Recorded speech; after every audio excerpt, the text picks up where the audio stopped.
Брукхейвенда өзіме мама деймін. Ишу мама пиши я.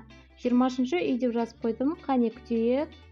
Ого, маған қандай мама келді? Мәссаған, өзіме ұқсайтын сияқты. Мен осындамын.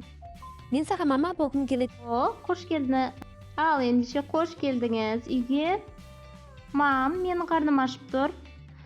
Точнысын айтқанда пицца жегім келіп тұр. Сен жасай аласың ба? Ну, заказ бер жегің келсе. Облом, достар. Мен саған күшті сыйлық дайындап қойдым. Қазір сәлден соң келеді. В общем, мамам сыйлығын күтіп отырмын. Қандай сыйлық екен? Массаған күшті сыйлық сыйлады маған.